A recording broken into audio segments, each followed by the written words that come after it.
समाज सेवी प्रमोद जिंदल पिछले 20 वर्षों से कर रहे हैं कावड़ियों की सेवा। विजेंद्र जिंदल पप्पी भाई पूरे निस्वार्थ भाव से दे रहे हैं सहयोग। मंगलवार को सुबह विभिन्न मंदिरों में भगवान शिव की पूजा अर्चना कर श्रद्धालु भगवान शिव का अभिषेक करेंगे। पिछले 20 वर्षों से समाज सेवी प्रमोद जिंदल और विजेंद्र जिंदल पप्पी भाई कावड़ियों की सेवा में निरंतर जुटे हुए हैं। अग्रवाल धर्मशाला में लगाए गए कावड़ शिविर के दौरान प्रमोद जिंदल विजेंद्र जिंदल पप्पी भाई सोमवार को भी कावड़ियों की सेवा करते दिखाई दिए। उनका कहना है कि भगवान शिव अपने भक्तों पर अपार कृपा बरसाते हैं। महाशिवरात्रि आध्यात्मिक पथ पर चलने वाले साधकों के लिए बहुत महत्व रखती है। ये उनके लिए भी बहुत महत्वपूर्ण है जो पारिवारिक परिस्थितियों में है और संसार महत्वाकांक्षाओं में मगन है। पारिवारिक परिस्थिति मगन लोग महाशिवरात्रि को शिव के विवाह के उत्सव की तरह मानते हैं। संसारिक महत्वाकांक्षाओं में मगन लोग शिवरात्रि को शिव के द्वारा अपने शत्रुओं पर विजय पाने के दिवस के रूप में मनाते हैं। परंतु साधकों के लिए यह दिन कैलाश पर्वत के साथ एकात्म हो गए थे। वे एक पर्वत की भांति स्थिर व निश्चल हो गए थे। योगिक परंपरा में शिव को किसी देवता की तरह पूजा नहीं जाता और उन्हें आदि गुरु भगवान माना जाता है। पहले गुरु जिनसे ज्ञान उपजा की अनेक सहस्त्रवादियों के पश्चात एक दिन वे पूर्ण रूप से स्थिर हो गए। वही दिन महाशिवरात्रि का था। उनके भीतर की सारी गतिविधियां शांत हुई और वे पूरी तरह से स्थिर हुए। इसलिए साधक महाशिवरात्रि की स्थिरता की रात्रि के रूप में मनाते हैं। उन्होंने कहा कि कावड़ शिविर में कावड़ियों के लिए भोजन, वातानुकूलित आवास, चिकित्सा, शुद्ध जल और आदि की व्यवस्था की जाती है। कावड़ियों की सेवा प्रमोद जिंदल, विजेंद्र जिंदल पप्पी भाई, ओम शर्मा, जिनेश्वर, अमित गांधी, महेश गोगिया, अनिल गोयल, संचित जिंदल, आशीष सक्सेना, सोनू सक्सेना जुटे हुए हैं।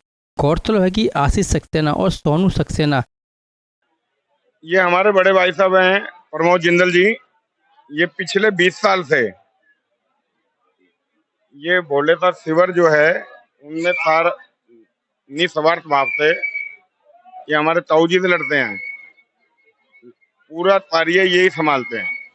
हम तो सवेरे शाम आकर मतलब जैसे भी हमें समय मिलता है उतना समय हम दे पाते हैं इधर। लेकिन बड़े भैया ये मतलब 5 या 6 दिन अपना सारा व्यापार बंद कर दे, 24 घंटे रात को 2 से 3 बजे जाते हैं ये और सवेरे पर्चतालीन फिर 4-5 बजे आ जाते हैं।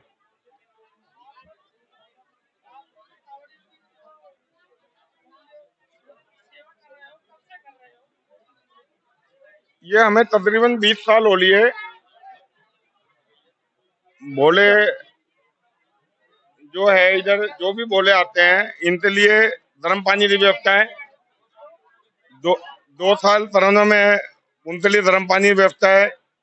पूरा दवाइयों की मेडिकल की व्यवस्था है। लैट्रिन बाथरूम ये एसी हॉल है पूरा। और जितना हमारे से हो पाता है सब करने वाला भोले बाबा है। हमारा अपना कुछ योगदान नहीं है। उनकी कृपा से सारी चीजें चल रही हैं।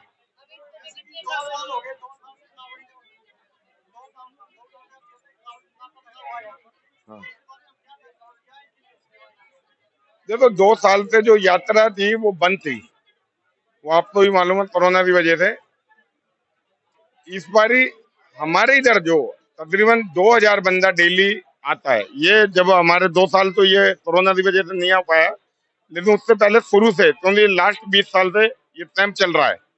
तो जितने भोले हैं उनको सबको मालूम है इधर भाई ये लास्ट 20 साल से हैं। तो इधर उन्हें अपना उनकी कोशिश रहती है जो शहर में से बीच में से इधर रहे, जो हाईवे पे राजस्थान की तरफ जा रहे हैं वो अंदर इतना नहीं आ पाता। लेकिन जो शहर के बीच में पटौदी है और आगे उतरते हैं ये वाले रोड पे वो उनका कोशिश ये रहती है अग्रवाल धर्मशाला में रात को विश्राम करा जाए।